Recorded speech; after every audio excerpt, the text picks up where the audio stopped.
People are driven by the search for better.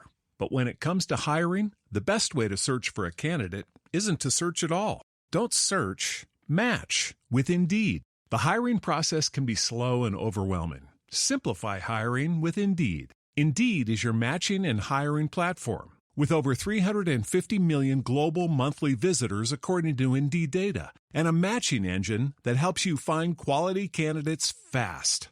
Ditch the busy work. Use Indeed for scheduling, screening, and messaging so you can connect with candidates faster. Join more than 3.5 million businesses worldwide that use Indeed to hire great talent fast. Listeners of this show will get a $75 sponsored job credit to get your jobs more visibility at Indeed.com/PODKATZ13. That's Indeed.com/PODKATZ13. Terms and conditions apply. It's More Money with leading economist Steve Moore. Stephen Moore is with us, economist. With more than 30 years experience as an economist and as a leading thinker of government on business, showing deep understanding of the shifts in the global economy. He's leading economist Steve Moore with More Money on Talk Radio 77 WABC. Now, here's your host, Steve Moore. Welcome, folks. This is the More Money Show on WABC Talk Radio. I am your host, Steve Moore. It is an honor to be with you on this great number one talk radio station in America, WABC. We're on from 1 to 3 p.m. every Saturday afternoon in New York and the whole New York area. And we have a listenership that reaches all the way from Maine all the way down to Florida, and we have people calling in from the Chicago area and even as far west as Denver. So we have a national audience with our affiliates.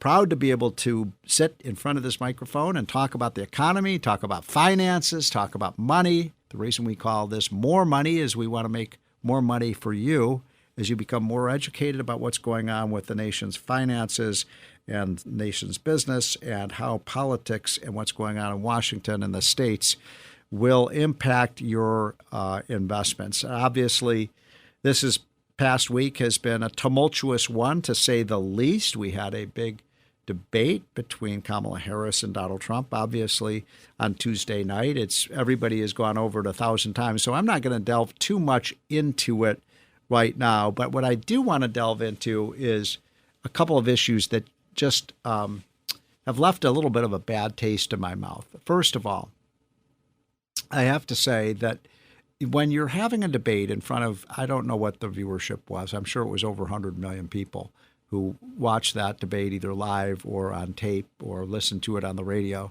When you have that kind of audience, it's so important that we use these opportunities when Americans are paying attention to educate them about what are the candidates, but also about the issues that matter to our country. And look, I didn't think Donald Trump's performance was very good. I think it was okay, but I don't think it was great. But he said one thing that is absolutely right, in my humble opinion, and that is that this country is in bad shape. We are doing things that are incredibly destructive to our future as a country. And I think most of you know that. You know, it's nearing $36 trillion on the debt. We have, as Donald Trump said, we're losing jobs. We're losing manufacturing jobs, the good jobs in this country. We are looking at a major presidential candidate who's talking about a $5 trillion tax increase.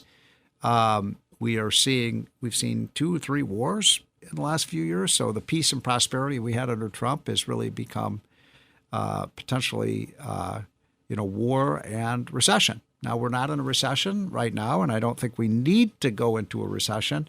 But I do think if we don't get these policies fixed, we are going to have major, major problems. And I was disturbed by the fact in that debate that Kamala Harris basically kind of whistled Dixie and said everything's just fine. And folks, things are not just fine.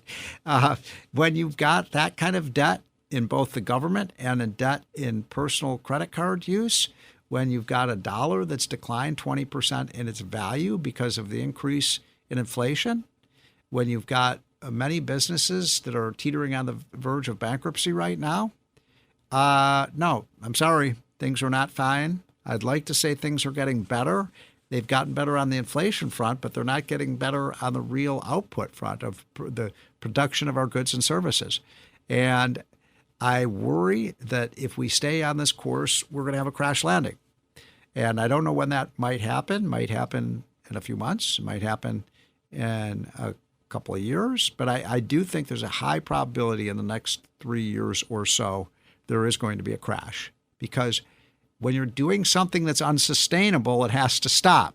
And the smart way to do it is slow down the vehicle before it goes over the cliff. Because if you allow that vehicle to go over the cliff, it's going to be really ugly. And so those are the stakes here. And yeah, look, I know that people care about abortion. I know people care about climate change. I know people care about other social issues that we're all concerned about. But front and center has to be our economy. And whether the jobs are there, whether the paychecks are there, whether people can meet their bills. And I think Trump made a pretty good case that for most people, they're really struggling. And I don't think Kamala Harris realizes that, or she's pretending that everything is just fine, but it isn't. Now, two issues that never really came up in that debate were, number one, the debt.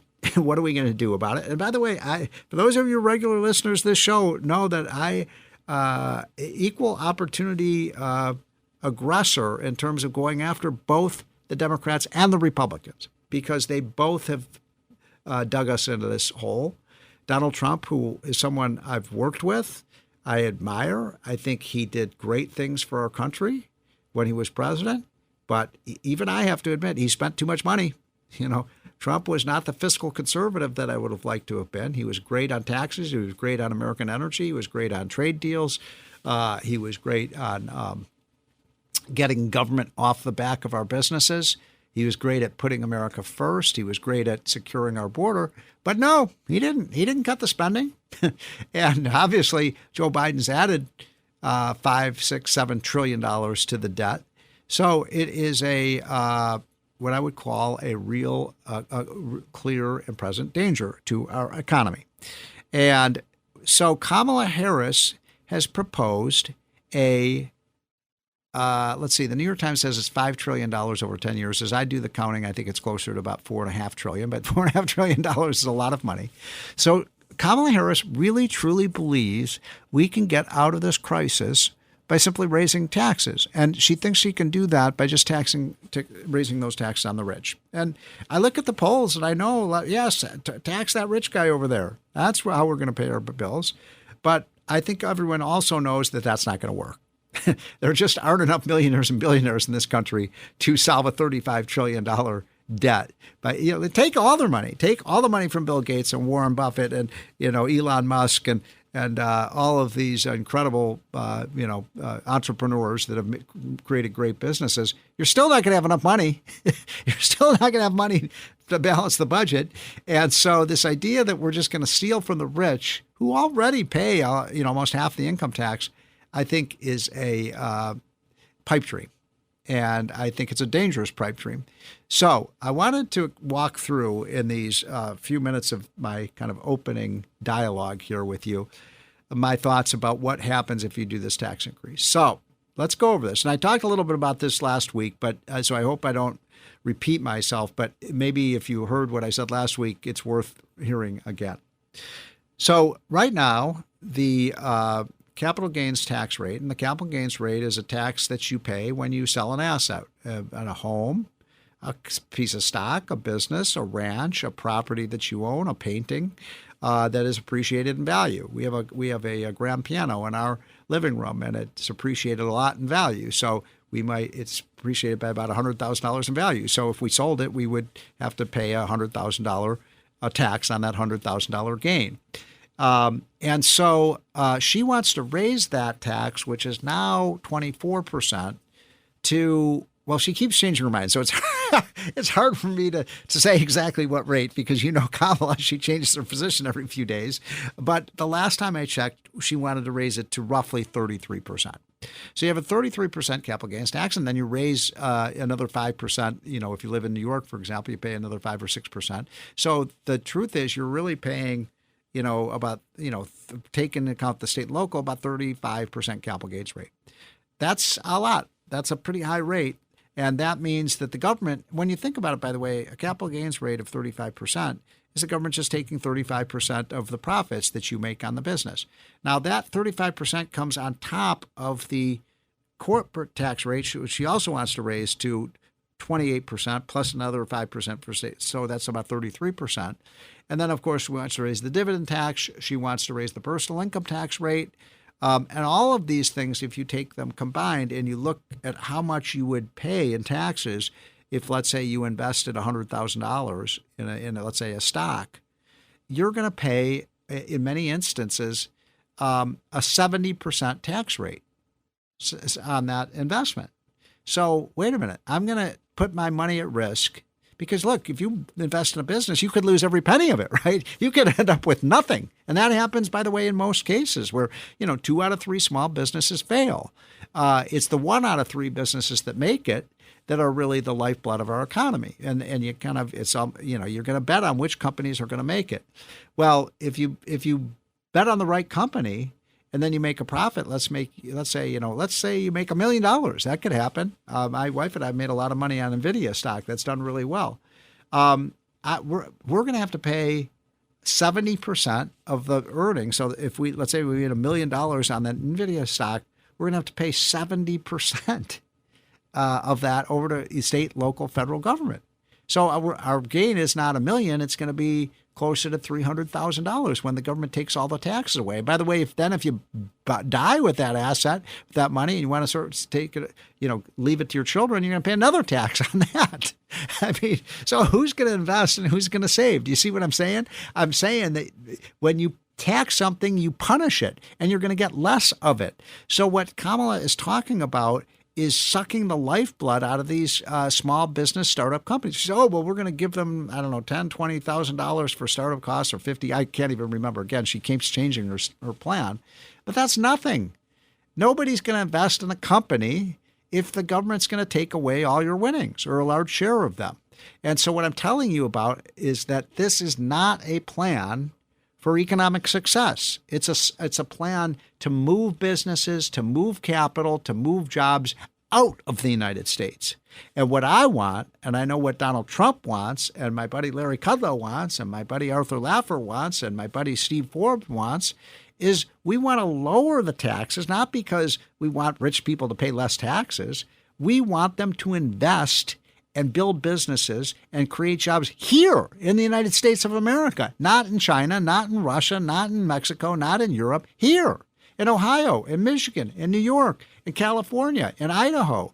We want the jobs here. And one way to keep the jobs here is to make sure that we have lower taxes than in these other countries. For the most part, throughout our history, we've had low taxes. Let's not forget this country was formulated and formed on the basis of a big tax revolt, which was called the Boston Tea Party, when people rebelled against the high taxes that government was charging. It's in our DNA. We don't like taxes. Now, I'm not saying we should have no taxes. I'm just saying we should have low rate, flat, efficient taxes that fund the essentials of government, and then get the hell out of the way and let our businessmen and women and our entrepreneurs do their thing. And that will not happen if Kamala Harris wins and she puts in place this plan. So now people say, well, why hasn't the stock market crashed if Kamala has this bad idea? And I think it's for 2 reasons. Number one, I think a lot of investors are betting that Trump will win the election. I think he probably will, but I certainly wouldn't bet my life on it. I think it's pretty clear cut who could run our economy better. Kamala's never run anything in her whole life. Well, she did run the border. You saw what happened with that. So I think there are a lot of people just say, well, she's not going to win, so I don't have to worry about what she's talking about in terms of her economic plan. And then I think a lot of other people say, well, she may win, and even if she wins, there's no way they're ever going to do that. They're not going to raise those taxes that high. They're not going to go after unrealized capital gains. They're not going to double the capital gains tax. They're not going to. Come on, folks, they will. These people aren't screwing around. They are deadly serious. And if Kamala Harris were to win and she were to carry a Democratic House and a Democratic senator, I guarantee you your taxes are going to go way up. Now, if you think America can tax our way to prosperity and raise $4.5 trillion of taxes, and it's not going to affect the economy, the jobs, the businesses, then you probably should vote for Kamala Harris. You really should. I mean, if you actually believe that, vote for Kamala Harris. But if you understand the risks that I'm talking about here and this potential Titanic-type damage it could do to the ship of our state, then I would steer clear from those ideas. And I wish it weren't so. I mean, look, I'm not a rah-rah Republican. I think Bill Clinton did great things for our economy. We balanced the budget. We got spending down. We cut the capital gains tax. Now, he raised other taxes. I didn't like that. But he was a pretty genuinely fiscally conservative president. Kamala Harris wants to spend, and tax. And if you look at her plan, for America, she says, I've got a plan. Yeah, her plan is, I've looked through the whole thing. I've looked at every document they put out, and there's not a lot, but what I've looked at, not one single penny of spending cuts. They're going to try to reduce our debt, which was, which came out of the $5 or $6 trillion that they spent and that Trump spent. They're going to try to erase all of that by raising everybody's taxes. Wow. Is that a bad idea? All right, folks, we've got a great show today. I'm really proud that Bob Nardelli, one of the top CEOs and one of the top business minds in the country, will be on with me next. You know, he was the CEO of Home Depot. He was an executive at General Electric. Has run Chrysler. He is one of the world's great business minds, and I can't wait to talk to him about how he feels about the direction of this economy. This is Stephen Moore. This is the More Money Show on WABC. It's More Money with leading economist Steve Moore. Stephen Moore is with us, economist. With more than 30 years experience as an economist and as a leading thinker of government on business, showing deep understanding of the shifts in the global economy. He's leading economist Steve Moore with More Money on Talk Radio 77 WABC. Now, here's your host, Steve Moore. Welcome back, folks. This is the More Money Show on WABC Talk Radio. Appreciate everyone joining us for the second hour of the show. We are going to talk a lot about the economy, a lot about the debate. Also, I want to talk a little bit about these presidents' economic programs because they haven't gotten enough attention. And frankly, my frustration with the debate, as I said earlier on the show, is that there wasn't a whole lot of talking about the economy, frankly. I think the first question was about the economy, and then it was about abortion. It was about social issues. It was about the January 6th. It was about all sorts of other things besides what is the number one issue to most Americans, which is our jobs and our economy. So was I frustrated with that debate? I was. Look, I think Trump could have done better, and I've seen him do better. But he wasn't bad. I think Kamala Harris is very well scripted. I think she's a phony, frankly. I think, she is a good actress. And I think she, says stuff like, I care about the middle class and I'm going to bring everyone together. When exactly? You didn't unite the country in 2021 or 22 or 23 or 24. So what makes us think you're going to unite the country in 25 and 26 and 27 and 28. But one of the things that has been on the table that many Americans actually find attractive is this idea of just giving people money, giving things away for free. And I want to walk you folks through this because I think the whole idea of free things from government, number one is a mythology, because as my mentor and the man who I came to adore when he was alive, and I was lucky enough to get to know him, Milton Friedman, he used to say, there is no such thing as a free lunch. Somebody has to pay for it. And what we're being offered is one free lunch after another, after another, after another. And I had a list of all the things Kamala Harris wants to give you for free. And that includes free childcare, free health care, free college, free student loan repayment, free down payment on your home, everything. Everything you want, the government will give to you. It reminds me of what Ronald Reagan used to say so famously, that a government big enough to give you everything you want is a government big enough to take everything you've got. And so don't believe this rhetoric that somehow this is all going to be paid for by that rich guy down the street. The rich guy, he's going to pay for the bills and you're not going to have to pay for others. But one of the ideas that the left has been advancing in many states, and Kamala Harris has said she's in favor of this, is this idea of a universal basic income. And so, for example, in the state of Oregon, among others, there's going to be a big ballot initiative that basically says the government's going to send everybody a $12,000 check. I don't know I don't know the exact amount, but I think it's around $12,000. And it's just free money. And this is the idea of everybody starts with a basic income, and then you can that way you have enough money to feed your family and that kind of thing. And look, I don't want people to go destitute, obviously, but what has been the effect of these programs when they've been in effect? Because we have had experiments with universal basic income. And I got to tell you, what tends to happen when you give free things away to people, what do you think happens to their work effort, the amount of hours that they work, the amount of time that they do productive things for the American economy? And the answer is it shrinks, because now all of a sudden it's like, look, if you won the lottery, you won $1 million in the lottery, hey, I don't have to work anymore. But under this plan, everybody wins the lottery. Everybody gets all this money. And what tends to happen is you shrink the amount of people who are actually producing things in the economy. And if you make that what they call this universal basic income high enough, make it 50,000, 60, 80,000. Government's just going to send everybody checks. It collapses because nobody's actually paying the bills. So you make $80,000, but there's nothing to buy because nobody's producing anything. And so I'm here to tell you, because I'm sure of this idea of universal basic income is going to come to New York. It's going to come to New Jersey. It's going to come to Connecticut.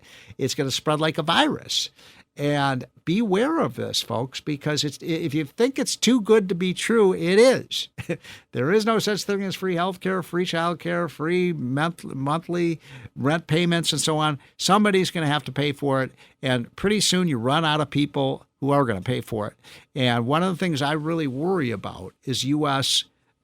Losing rich people, just leaving. I'm out of here. I'm not staying. Just like people leave New York and California and New Jersey for lower tax states like Texas and Florida. If the federal taxes are too high, they're going to move to the Bahamas or Bermuda, or they're going to move to Ireland. Ireland has one of the lowest tax systems in the world. So I know that this is an educated audience. I know that you understand what I'm saying, but I don't think kids understand it. Kids love this idea. Oh, good, the government's going to pay for my student loan that I took out, and I don't want to have to work to pay off my loan, so somebody else is going to pay it for me. And you run out of people who are going to pay for those things. And pretty soon they disappear from the landscape, and our economy implodes at that point. So don't buy this idea that you're going to get all these things for free and it's not going to cost you. And one of the ways that these new programs cost you money, remember Joe Biden saying over and over and over again, I'm not going to raise taxes on people who make less than $400,000. He says that all the time. He still says it. And Kamala Harris now saying, I'm not going to raise tax for anybody who makes less than $400,000. Well, if the prices rise by 20%, that's essentially like a 20% sales tax, right? I love this that Kamala Harris was saying Trump's the one who wants to raise the sales tax. Her inflation and his inflation, Biden's inflation, is a tax. Everything you buy is taxed in terms of the higher prices that you pay for these things, just like a sales tax. So maybe Trump should say it's Kamala Harris who wants the sales tax, because remember, she said in this debate, Trump has the idea of a sales tax. And by the way, I'm not in favor of his tariffs.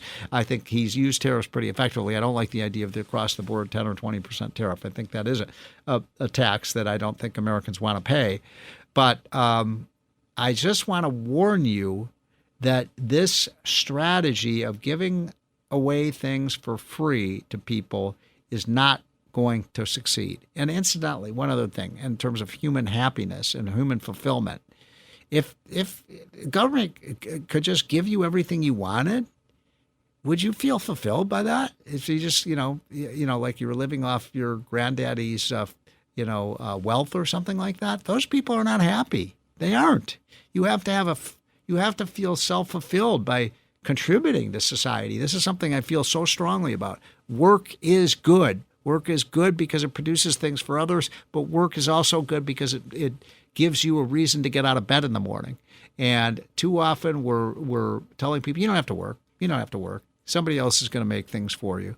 And those turn out to be the spoiled brats who are good for nothings.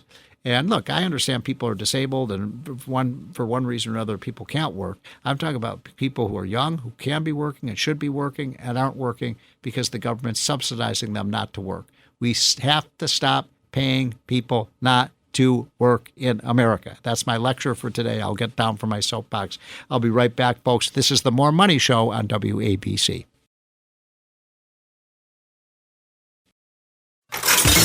This is More Money with economist Steve Moore. Now, Steve Moore. Welcome back, folks. This is the More Money Show on WABC Talk Radio, and I'm so pleased to welcome back one of our most popular guests of recent weeks, and that, of course, is Bob Nardelli. I think most of you know Bob Nardelli. He's one of America's foremost businessmen in this country. He's a kind of serial entrepreneur. He's run amazing companies. He was at one time CEO of Chrysler. He was CEO of Home Depot. He was one of the executives at General Electric and knows more about the economy than just about anybody in the world. So I wanted to get him on to talk about his insights about where we're at. Bob, thanks for joining again. You're one of my heroes. So let's get right down to it, though. You wrote a note to me saying you were worried about some of the aspects of the economy, the kind of weak jobs report. You said the PMI Purchasing Managers Index was down. Are we headed to a recession, in your opinion? Yeah, well, first of all, Steve, the feeling is likewise. You're my hero. That's the nicest thing anybody said to me. I'm very flattered by that. So, thank you. I love to see you on air. You're so articulate and direct to the point. So, congratulations on all that. Yeah, let me just say this, Steve. I a while back I was on air and projected, that interest rates would go to 10%, and the anchor she almost fell off the chair. But as you and I both know, it did get to 9.1. So, as a person that lives in the trenches every day, 7 days a week, yep. I really feel I got my pulse on the economy. And you're right. When I look at the PMI, it's hard to break some of these old habits. Explain to people what the PMI is, if you don't mind. Yeah, so it's what you said. It's the Manufacturing Purchase Managers Index, right? And so it measures the volatility and the price and a whole bunch of inputs on what's happening out there. And if it falls below 50, that's bad. If it's above 50, it's kind of good, if I can simplify it that way. Right. And in looking at the numbers and talking to some of the folks there, they're saying we've been in a long contraction period of 18 months. Wow. So we've seen a contraction in the PMI. That's not good. I mean, I see it in my companies. That bubble of when we went to almost 10% inflation, Stephen, that doesn't go away. Those prices are embedded in our products today. So you can't start at the end of the line like the current administration wants to fix prices, because it just backs up. It just doesn't work. It would be a catastrophe. And usually on the expansion period, that's about a 35-month cycle. And we went through that 35-month cycle of expansion. And now I fear we're into this contraction period of 18 months. Now, why do I say that? Because, again, I'm a student of looking at jobs. We saw, Stephen, you know that. You saw 818,000 job correction. Yep. And then the following 2 months, we saw another 80-some thousand correction. Yep. I have a theory about that. I think when, the current president was still running for office, they had pounded their chest so much about creating all these jobs, they kind of had to bake the number a little bit. So you think they actually might have manipulated the number intentionally? Yeah, how can you be off 100,000 a month for 8 consecutive months? Right? Yeah, and by the way, if these were random errors, you'd have some months where they were too high and some months where they were too low. But when you have 10 out of 12 months where they're too high, that suggests there's something wrong with the way they're counting. Yeah. And again, not to be a conspiracist, but so all of a sudden a change in who's running for president. Well, let's come clean, right? Mm-hmm. Let's announce the 818,000. In August, they announced 75,891 job cuts. A lot of them were in technology, believe it or not. We're in manufacturing. We're in a number of different areas. But again, we're starting to see a lot of contraction. You know, you mentioned about my time in Chrysler, so I'm very attuned to what's happening in the auto industry. The EV was yet another debacle by this administration, and you're seeing the fallout about that. Stellantis lays 2,500. Mary Bauer laid 1,000 people off on some of their advanced technology. My good friend Jim Farley, you know, is going to eat about $6 billion in debacles based on what the administration had mandated about EVs. And Steve, you know this. There's 296 million cars on the road today, fossil fuel cars on the road. So there's no way when Kamala says, you know, we're going to be all EV by 2030 something. Right.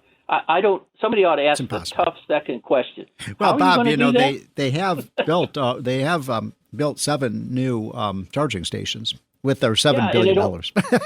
So. It's only 7.6 billion. You know, and Steve, China. I could show you a picture. China has 1.6 million charging stations, and they monitor every station, working, not working, charging, not charging. So, and we got like 60-something, million. Yeah, they're a little ahead of us. And thanks to Tesla, who agreed to convert the software package so that they could charge GM and Ford cars, right? So that's another issue. But this whole issue that I continue to see prices, on some of the precious metals, I deal in the aerospace business, those are still rampant. We're still seeing a lot of contraction. What I'm seeing out there are orders being reduced, the volume of them being reduced, and then I'm seeing them pushed out. I'm seeing, even if you look at, some of my old companies are like Home Depot, Lowe's, they're reforecasting. You saw BMW is reforecasting. So, I mean, you have to be numb not to look at the flags that are out there, Steve, and say, we're not in good shape. We're not in good shape. Look, I couldn't agree more. I mean, I'm so nervous about the economy, and so much of it has been driven by both government debt and consumer debt, and that I worry about a bubble in that, and that people start to pull back, and that causes real systemic, problems with the economy. I watched a little bit of the debate. I couldn't watch the whole thing, but I watched a lot of it, and I was. One of the things that disturbs me, Bob, is that Kamala Harris, Joe Biden, Tim Walz, and most of the cabinet that's involved. We did a report on this showing that almost none of these people really have any business experience, and they're trying to tell businesses how to operate. They're trying to tell them how to raise capital. They're trying to tell them what to make. And look, I don't think that's the way government is supposed to operate. I don't think that's a very smart way to run an economy. But you've been on the front lines. I mean, doesn't it worry you a little bit that these people? I mean, we showed that most of them have no business experience, and they're trying to tell businesses what to do. Yeah, it's you're spot on, Steve. Look, I've been around long enough. I've lived through 7 recessions starting in the early 70s. And when I was with General Electric at the time in the early 70s, inflation was a problem then. And Reg Jones had to, he was concerned about making payroll, and they put us all through a program called WIN. We had to go for 1 week and learn how to whip inflation now. I remember that. Remember that? I had a WIN button. Yeah. We had it was the early equivalent to a black belt, I guess, about whipping inflation. But I mean, I don't say this with any satisfaction. If you look at, they talked about small business last night on the debate. Yeah. And small business, I deal with middle and lower middle markets at times, and we're seeing about a 60% increase in bankruptcy. I'm seeing family-owned businesses saying, hey, I'm done. Even if I have to take a hit on selling this thing, I'm not sure from peak to valley, I'm not sure I want to live through the trench again, Steve, is what's happening out there. So it's terrible for the families. Look, it might be okay for private equity because your multiples are going to be around 3 to 5 versus 8 to 9. But you're going to be inheriting something that needs a lot of structure and may need additional cash infusion because cash will be a problem again. We look at receivables. A lot of companies are pushing out. Cash is becoming very tight. It's working capital that's been locked up. You can see now some of the major airlines are pulling back and consolidating inventory rather than keeping it dispersed in a variety of different mechanical centers or service centers. And so I just see it from every aspect out there. Everything that we're touching raises a concern, and the only certainty, is the certainty of uncertainty out there that we're having to deal with. And I don't know how many black swans we can prepare for, so Steve. One of those big concerns of mine is looking through Kamala Harris's tax plan. It's, as you know, it's $4.6 trillion over 10 years, the biggest tax increase in the history of the world. And as you know, most of those taxes are really aimed at the investors and our businesses. And so I've done some calculations in terms of raising the corporate tax, raising the capital gains tax, the dividend tax, unrealized capital gains tax. When you include the state and local taxes, as maybe I'm wrong, but as I run these numbers and you compound these taxes, you're talking about effective tax rates on investment that can get as high as 70%. And my question for you, Bob Nardelli, is who's going to invest in that kind of environment? Who's going to take the risk? Look, it's right around the corner, right? September 15th. So if you take the federal tax rate kind of is like 37%, right? Yep. And then you take the Obama snuck in another one of 3.8. Yes, that's right. So, yep. Right. So you're 40. You're at least 40.8. Yep. And then on a capital gain, put another 20 on top of that. Yep. And you're right. And you're right within the ballpark of what you just said. So it does raise the question. Do I really want to work this hard and put in that much time when I'm working for the man, right? Right. And so it does raise that question. So, and then she talks about that $50,000 tax credit for startups. Yeah, what do you think of that? Well, I think they need money. I'm not sure if you're not making money what a tax credit is going to give you, right. Stephen, yeah. right? Right. So I think that's a problem. I think, all of these taxes that they're talking about are disincentives, and we've seen this story before. You'll remember, I lived through the only time tax rate was retroactive under Bill Clinton. Oh, I remember that. Yep, I remember. When he raised taxes and made it retroactive. Yeah. No one thought he'd ever do that, but they went back. What was it, 5 or 6 months, I think, Stephen, and raised taxes. Do you remember, by the way, I remember that I think it was the Treasury Secretary sold his stocks before the tax increase would take effect and avoided paying the tax because he had sort of the insider information that was coming. But it's pretty clear that taxes do affect the behavior of investors and businesses. I think, isn't that the bottom line here? Yeah, it is. It is. And the other thing, we're looking at a lot is this tariffs that go on, right? Yes. And I think as a course of policy, probably not good, but as a practice to bring people to the table, which President Trump did very effectively with China, he did. Right? Yes. So it's not carte blanche. Remember, there was a lot of exceptions made on steel with Brazil and some of the other places. So if they're used tactically, as opposed to a carte blanche, we're going to tariff the hell out of everything, that's not the right thing to do because you do see price increases on that. But if you're very targeted and you use it, again, as a tactic to bring people to the table, I think you'll see something pretty effective. And he's proof positive that's how he's used them in the past, Stephen. I think that's exactly right. So the final question for you, Bob Nardelli, and so appreciate so much on this weekend for you to take some time to join us. You talked about the high waves and the headwinds that we're facing, but do you think we can get out of this if we get the policies right and we sort of, as my buddy Arthur Laffer would say, twist those dials in the right direction? Do you think we can avoid the storm? Yeah. Well, I'll use this metaphor.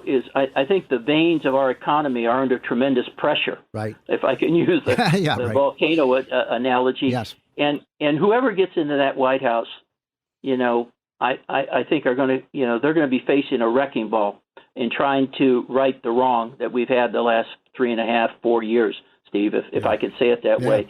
So I hope whoever goes in there, Well, I hope they're used to signing the front of the check, as you said, versus the back of the check, right? Oh, incidentally, one last thing, Bob, before I don't want to abuse your time, but I've been meaning to ask you. I mean, I really like this idea that Trump and Elon Musk came up with about this kind of idea of a efficiency anti-government waste commission. And I wonder what you think about that. Sign me up. Sign me up. I love it. Well, we will. I mean, we need, we need outstanding businessmen and women, people who run things, to look under the, lift that hood up, look and see what's going on, get the microscopes out. Because I'm telling you, as somebody who's lived in the swamp now for 30 years, there is abundant waste. I think we could easily cut $1 trillion out of this budget without jeopardizing the important services that our government provides. I really do, Bob. Steve, over the years, I've developed this process called Surge, where we go in and we just do a micro-analysis from everything on cell phones to, Right. I hate to say it, my biggest expense at Chrysler was that little blue pill on medical costs. And so unless you ask the question, you don't know what's going on. But I would put a tiger team on each of the cabinet positions, and I would just drill down, not to take their money away, but to allow them to cut costs, to reapply it to higher capital allocation with a better return on investment. Awesome. I think it's a brilliant idea, and I hope he's able to do it, Steve. Well, Bob, thanks so much for joining, and I've just signed you up for the Government Efficiency Commission because we're going to need all hands on deck if we're going to deal with this $2 trillion annual deficit.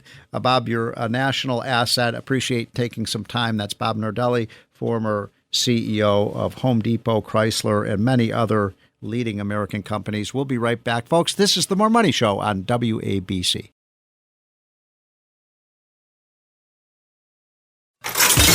This is More Money with economist Steve Moore. Now, Steve Moore. Welcome back, folks. This is the More Money Show on WABC Talk Radio. I hope everyone is having a wonderful weekend, and thank you for carving out some time on a Saturday afternoon to join our show and listen in, and hopefully you are learning something about what's going on with this economy, which I think is in very fragile condition right now, as most of you know if you're regular listeners. And that's why I have great guests on, and my next guest is Jason Trennert.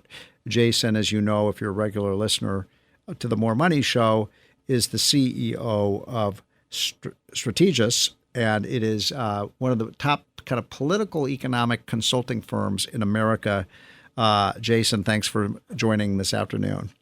Oh, thanks for having me, Steve. It's a pleasure. So you just put out great research, and when I saw one of your more recent research papers shows that if you look at people's wages and then you compare that with the inflation rate over the last 5 years or so, that people are falling behind, and there is a middle class squeeze, or what my buddy and your buddy Larry Kudlow would call an affordability crisis.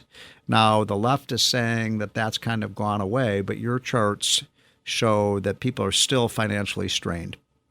Absolutely, and I think we've looked at the employment cost index, which is a proxy for wages, and we've compared it to the CPI, and then we've created something called the Common Man CPI, which I could talk about in a minute. But what you find is that during the Trump administration, people's standard of living improved. People got richer, which is to say wages grew faster than prices of goods and services. In the Biden administration, 44 months in, if you're comparing apples to apples, people have gotten meaningfully poorer, about 5% poorer versus about 3% richer under President Trump. So it's about an 8% swing in people's standard of living, and people are getting further and further behind. One of the things on the Common Man CPI, just parenthetically, we created that because we felt uncomfortable excluding food, energy, shelter, utilities, insurance, all the things that are going up. There's a tendency for economists to exclude them and then call it core. And, we think eating and staying warm is pretty core. So we just included the things people have to pay for. And by that measure, that spread between wages and prices is going in the wrong direction in the Biden-Harris administration.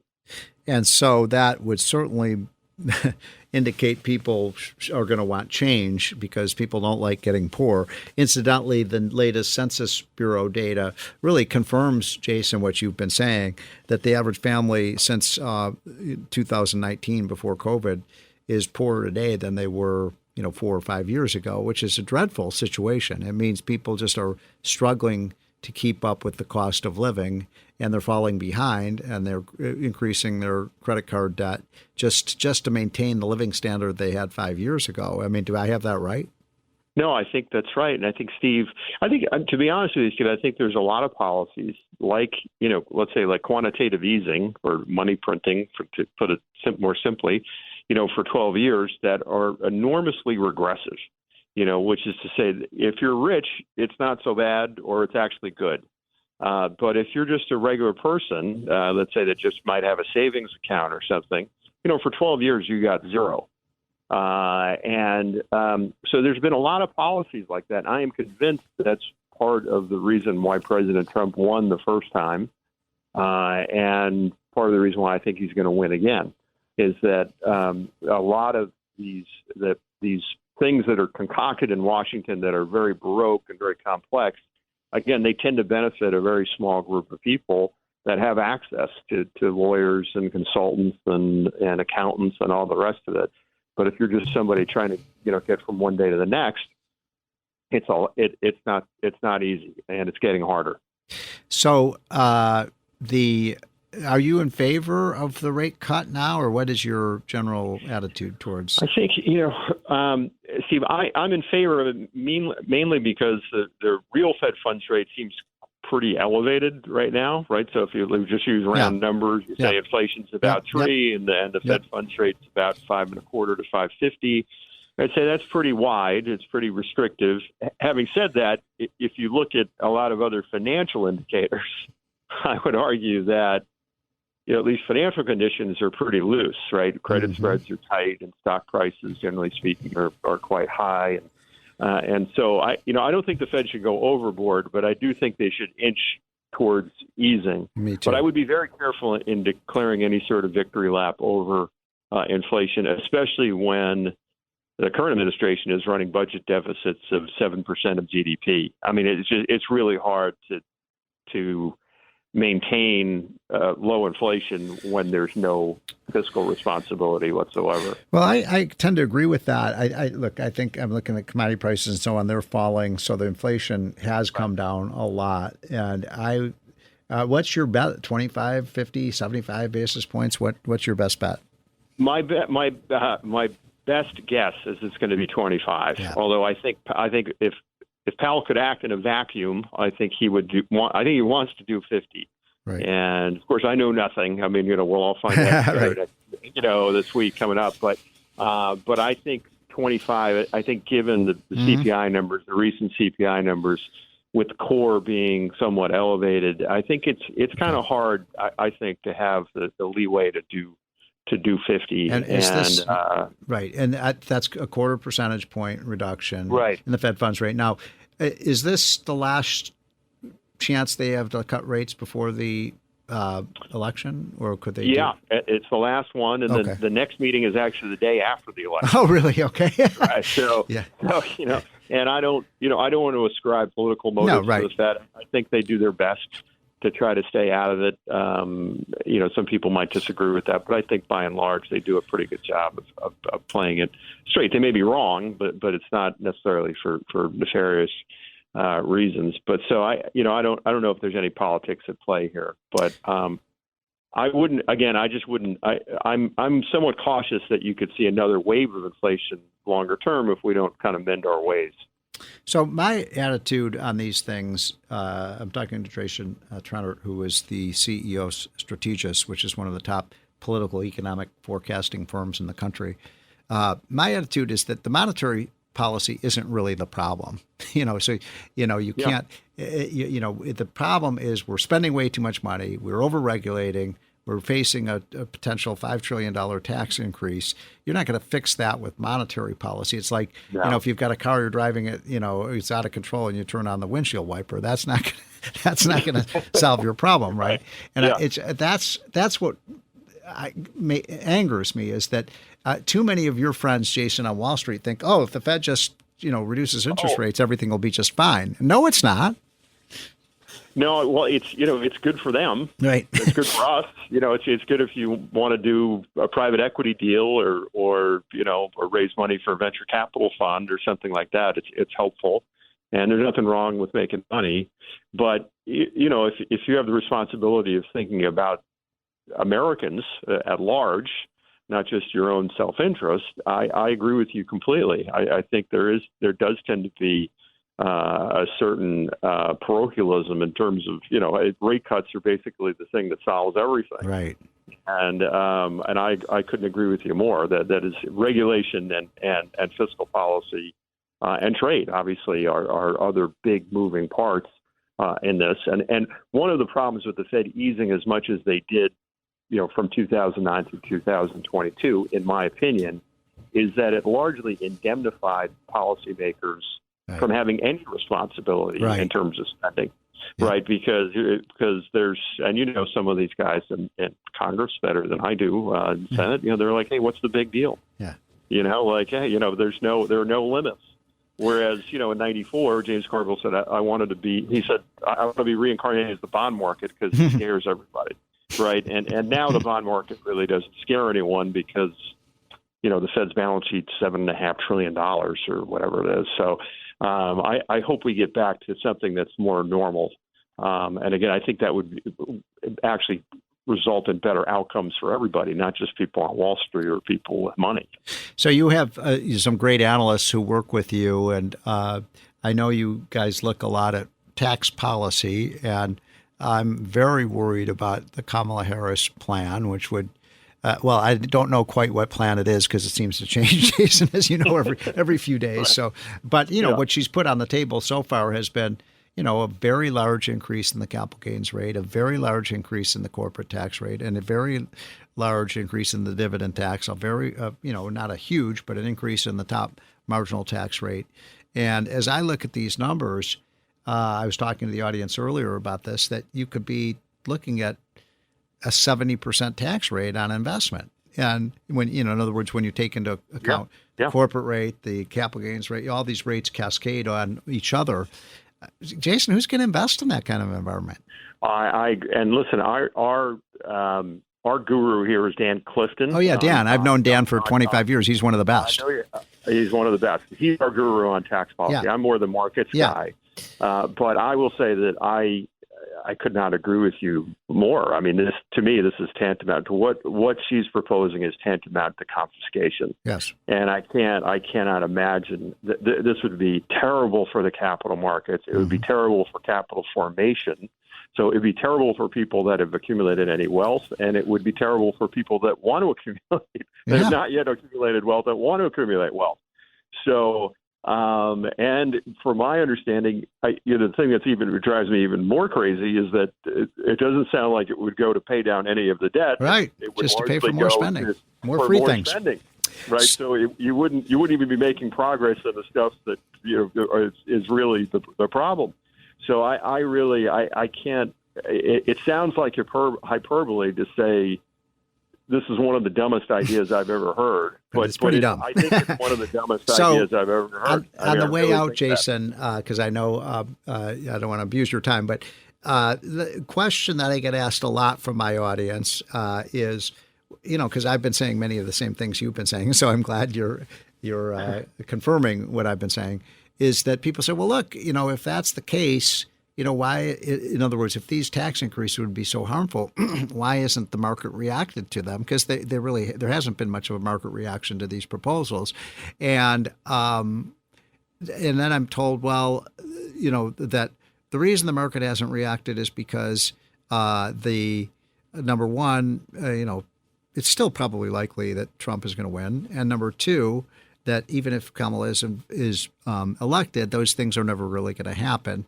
But I'm not so sure about that. I mean, I think if she wins and she has a Democratic House and Democratic Senate, I think they will do this or something like it. I mean, listen, we have some experience in this, Steve, right? The last 4 years, people were worried when Bernie Sanders seemed to be ascendant in the Democratic polls, Right. and little did we know that Joe Biden would be just as, if not more, progressive than Bernie Sanders. So, and Kamala Harris is the most liberal, was deemed the most liberal senator in the U.S. Senate. So, I think you should take these people at their word. Yeah. I do think too, Steve, that it's little by little it's starting to be priced in. Not a lot, and mainly because it's 50-50. But as you know, the market's not done particularly well in September here, right? And I think, I think investors, generally speaking, they don't want to make too many moves until they get closer to the election. But I think, if you had clear evidence that Donald Trump was going to win, in my opinion, the market would take off, would go up. I think if you had evidence that Kamala Harris would win, there's no question in my mind that people would start making adjustments and they would start selling some assets, probably more M&A activity in effort to get ahead of capital gains increases and all the rest of it. So it may just be too early, but I people are, mostly people are not stupid, right? And they tend to be planners, and I think they're just waiting for clear indication one way or another. Well, Jason, I appreciate you joining us. That was Jason Trennert, who is the CEO of Strategis. Folks, we will be right back. This is the More Money Show on WABC. It's More Money with leading economist Steve Moore. Now, here's your host, Steve Moore. Welcome back, folks. This is the More Money Show on WABC Talk Radio. My next guest is a friend and one of the great minds of finance in America, and that is Norm Champ. He has a new book coming out, or that's out now. It's called Going Public Inside the SEC. He was one of the directors at the SEC, so he knows how that agency works. Of course, you all know that the Securities and Exchange Commission has oversight over our financial markets.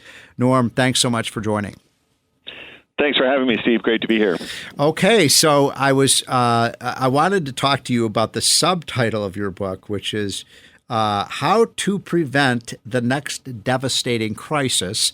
I think our listeners want to do that, absolutely, having lived through the 2008 crisis, and we've had so many financial crises just in the last 25, 30 years in this country. First, let's start with the big question. Are we near a financial crisis? What is your prognostication? So my main concern right now, Steve, is the ever-dwindling number of public companies in our public capital markets. So we are down by about half. So mid-90s, around 8,000 public companies in the United States. We're down to about 4,000. And why is that? And it's mostly due to the increasing cost of being a public company in the United States. So, number one, lots and lots of regulation, lots and lots of expense to comply with all that regulation. Secondly, if you is that new, by the way? Is that are those costs? Well, I know we had a number of Sarbanes-Oxley and other bills that added to the regulatory cost of going public. Is that? Do I have that right, or? You do. So each statute, so Sarbanes-Oxley, Dodd-Frank, each one has made it progressively more expensive to be a public company. Never any rollbacks of any of that regulation, right? So it never gets cheaper. And then the second piece is that as the SEC continues to mandate all sorts of disclosure to investors, on all sorts of topics that aren't really related to what they're doing, then they get that wrong, and then there are shareholder strike suits by plaintiffs' lawyers in order to get payments from public companies. So it's gotten more and more expensive to be a public company. Also, the dwindling number of public companies also get more attention from the politicians, right? So you may end up in Elizabeth Warren's, Senate finance chamber being questioned, right? So it's become very unappetizing to be a public company, and the number is dwindling. And then in addition, recent Biden administration, Biden SEC actions have really hurt that. So 2021, last year, where Trump's policies were still kind of carrying over, we had over 1,000 initial public offerings in America of stock on the public capital markets. 2022, when Biden policies were in full effect, we only had 180, so basically down 90%. Right? What are we at now? And then 23 was 150. So we continue to decline. So why should, because, we have a lot of our audience who aren't financial experts as you are.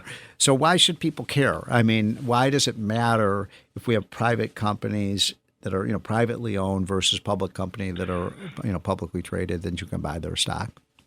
Because all of us are other than government employees who get a pension, all the rest of us are reliant on the public markets for our retirements. And that is because almost all non-government employees are looking to their 401ks and their individual retirement accounts for their retirements, right? Those accounts generally can only invest in liquid securities like public stocks. And what's happening is everyone's retirement accounts are being crowded into the same few stocks. Now, right now, by the way, I hear what you're saying, and I see the reason for red flags. On the other hand, as I follow these markets, you've got, these magnificent 7 or 8 or 9, whatever, they keep changing the number, that have really carried the market. So, obviously the Googles and the Apples and the Amazons and the Nvidias. So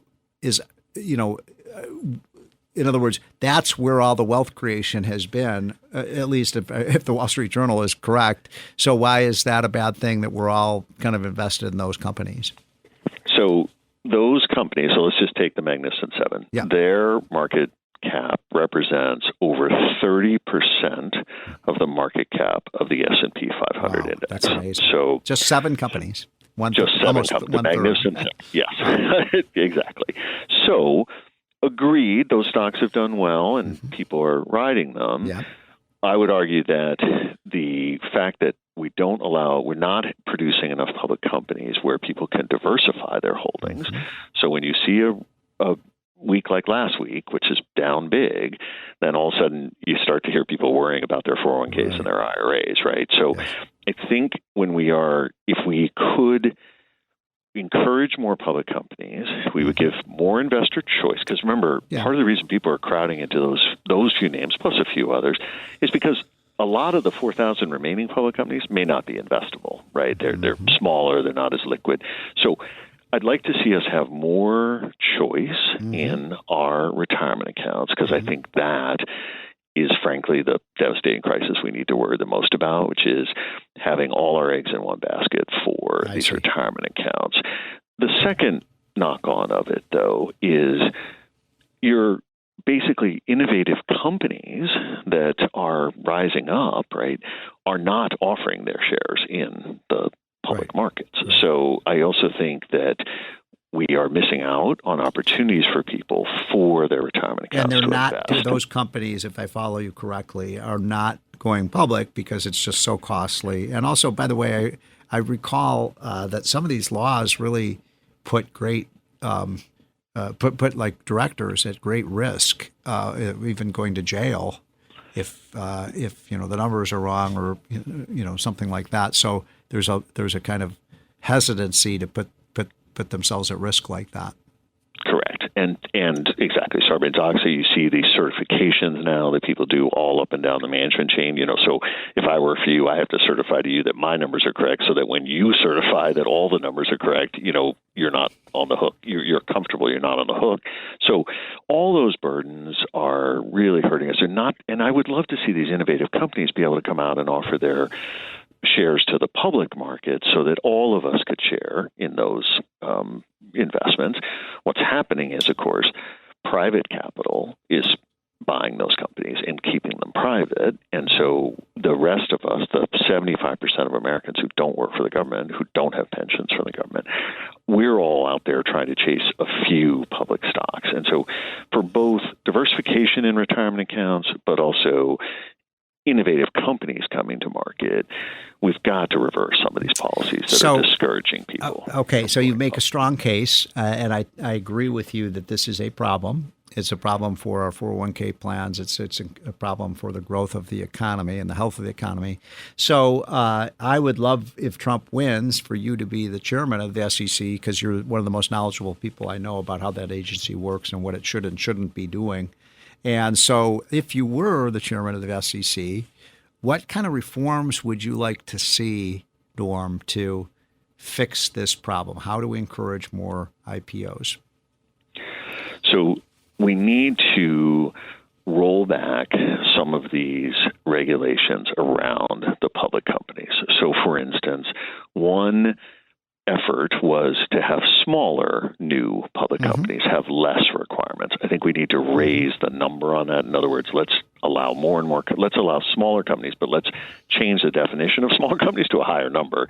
Let's let them go public on a little less disclosure, a little less burdensome.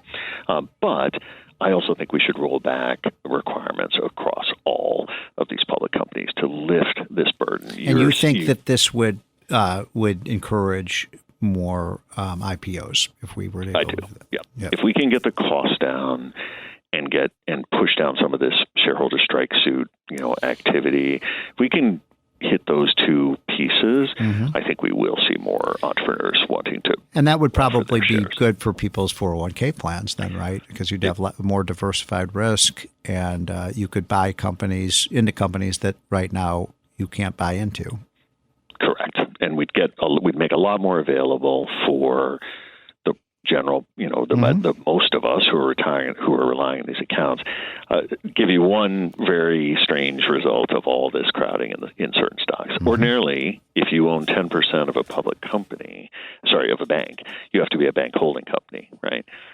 The feds have been quietly waiving that requirement because many of these mutual fund complexes own 10% of more of American banks because they're so jammed into the same stocks, right? So we're having weird, and I'll give you one last statistic. The Wilshire 5000 index that was supposed to capture all investable stocks in America currently has about 3,300 stocks in it, not 5,000. So our choices are dwindling, and we've got to reform. And what about other countries? Do they have similar issues? What about China, Europe, other countries? Do they have a shortage of publicly traded companies? I think across the board, yes. Our main competitors for capital, the main competitors to U.S. capital markets are London and Hong Kong. Right, sure. They each have some of their own issues, so we actually, I think, are continuing to benefit from, they're not exactly thriving either on this front, but we've got to get ourselves back to where the U.S. is the home of the really vibrant capital markets that are attractive to entrepreneurs. Because, as you said, it will encourage growth for everyone, which, of course, creates opportunity for all. And, Norm, just on the way out, I appreciate you taking time on this Saturday afternoon. I'm talking to Norm Champ, who's a former financial guru at the SEC, so he knows how that agency works and the financial markets work. Are you worried about the status of our financial markets right now? I mean, I'm looking at this enormous debt and then the talk about all these new taxes on investors. It's keeping me up at night, but I don't know if you look into this. And the other thing is, do you think that Trump kind of gets what you're talking about? Because, he's a businessman. He understands these financial markets, but because I don't think Kamala Harris understands one word that you've said. She doesn't know anything about business. So I am concerned about our U.S. public capital markets. These were the strengths, Steve. These are the markets that built America. Yes. Ford, right? The classic companies that offered their shares to the public and gave all Americans a share in those capital markets. We're letting them dwindle, partly through affirmative, malfeasance and partly through neglect. And I do think that it's super important that we get them turned around. And I believe that President Trump, as someone who has raised a lot of capital in his life, understands the importance of those public markets to raising capital in this country for innovation and then for growth. And as the president has often said, growth helps all Americans, right? It helps everyone. And so I do think it's important. I haven't spoken to him about it, but from what he says in public, I believe it's important to him, and I believe that we have to undertake significant reforms to our U.S. public capital markets to get this thing turned around. So the name of the book is Going Public. The author is Norm Champ. And if you want to understand how these markets work, I think it is a great, great book to understand how you can make more money. And that's why we have him on the show. Norm, I hope you have a wonderful, wonderful weekend, and I hope to talk to you soon on the radio. Great to be here, Steve. Thank you. Folks, this is the More Money Show, and we'll be right back. It's More Money with leading economist Steve Moore. Now, here's your host, Steve Moore. Welcome back, folks. This is the More Money Show on WABC Talk Radio. I hope you're all having a wonderful weekend. I wanted to do a quick debate analysis. I know we've been hearing a lot about the debate, and everyone has their own opinion about who won, why didn't Donald Trump do better, those kinds of issues. But one of the smartest political minds I know is Peter Roth. I know this because Peter works with me at Unleash Prosperity. He also is a weekly columnist for Newsweek. Peter, thanks for joining. Steve, good to be with you. So your latest column was on the debate, and what was your takeaway? In other words, I think we all agree that Trump, underperformed. Why? I think Trump overestimated his ability to handle Kamala Harris. Publicly, she is not the world's greatest speaker. She has trouble articulating her thoughts. She has trouble setting out an agenda. It's a wonder, as a prosecutor, that she ever managed to close a case. However, she practiced. She did. He doesn't.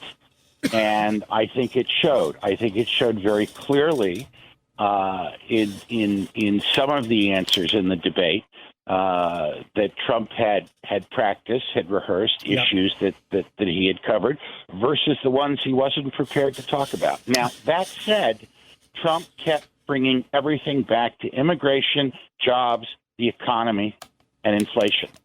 And that's not as much as I would, about. Peter. I got to disagree with you a little bit on that one. I mean, I think he should have, but I think too often, my friend, that I think he got ensnared in these kind of traps where he got started. They asked him about the 2020 election, and they asked him about the, quote, January 6th insurrection, and he got kind of carried up in that rather than making the points he wanted to make. That was my frustration. But he kept coming back to immigration and inflation. He did. The two I's, immigration and inflation. Yes. And that's what people care about. That's true. And that's a connection. Now, Harris was polished and professional. Her demeanor and delivery were better. And if this were a debate held at Oxford on points, she would be the clear winner. But that's not how debates are settled in this country. And I think most of the people who were watching already had their minds made up.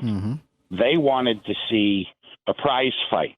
They weren't looking for a presidential debate. They wanted to see two opposite sides slugging it out, and that's what they got.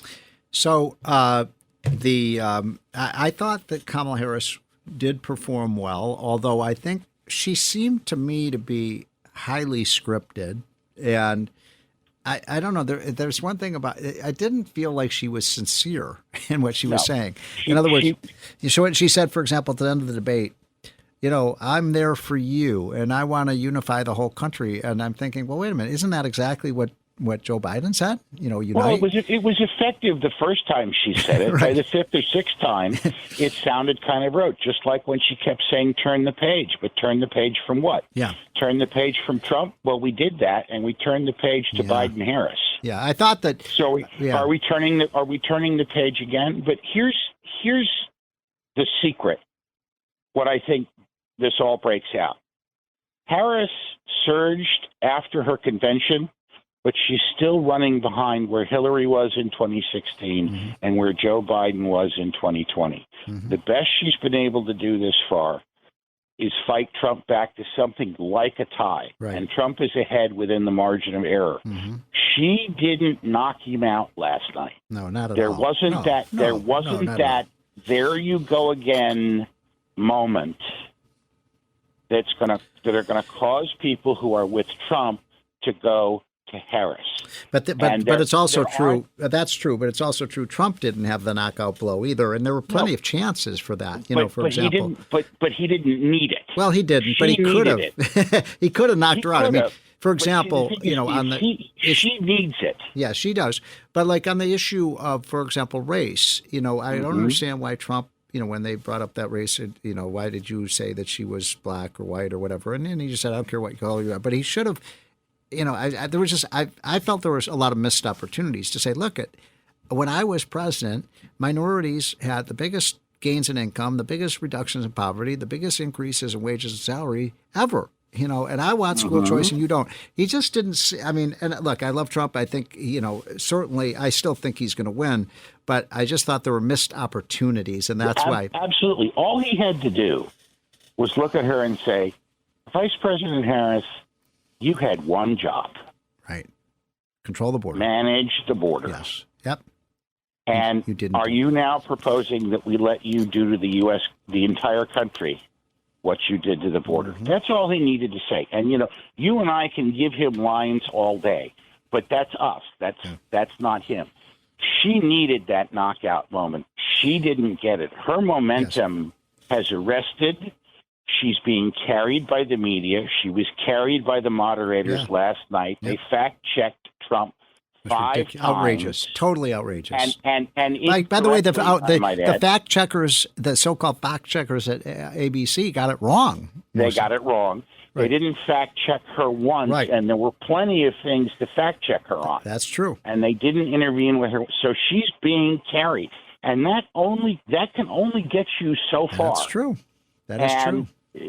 Promising to increase the price of every home for sale in America by $25,000 by offering a subsidy and giving a bigger tax credit to people who don't pay income taxes for their children and capping the price of prescription drugs so that we arrest innovation and research in pharmaceuticals isn't a plan. Yeah. It's a menu of options. It's not enough. So, Peter, we just have a minute or two left. Good observations. Now, just a speed round. So do you think that Trump should debate Kamala again? Absolutely. You do? Okay. I agree with that. Because I think that he will be better prepared. Yes. And she will be overconfident. I think that's right. If you watched her while he was speaking, you saw the real Kamala Harris. Yeah. You saw the head bobbing and the chin grabbing and the snide and the talking to herself and the side comments and the smug elites. Yes. That Scott Rasmussen talks about in the polling that he does for Unleash Prosperity, who look down on the rest of America and who are willing to sacrifice our gas stoves and our air conditioning and our hamburgers for their vision of a climate change-free environment. I agree with you that I think another debate is in the interest of the country. I think it's in Donald Trump's. And, by the way, Kamala said, that was fun. Let's do it again. So I hope they do. Let's rumble again. So it's going to be, we've only got about 8 weeks to go in this election. And what do you think Trump needs to do now to, the polls have it with, close to a toss up.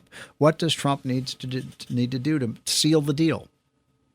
He needs to spend a lot of time in Western Pennsylvania explaining to people that you cannot believe Kamala Harris when she says she won't ban fracking. Yeah.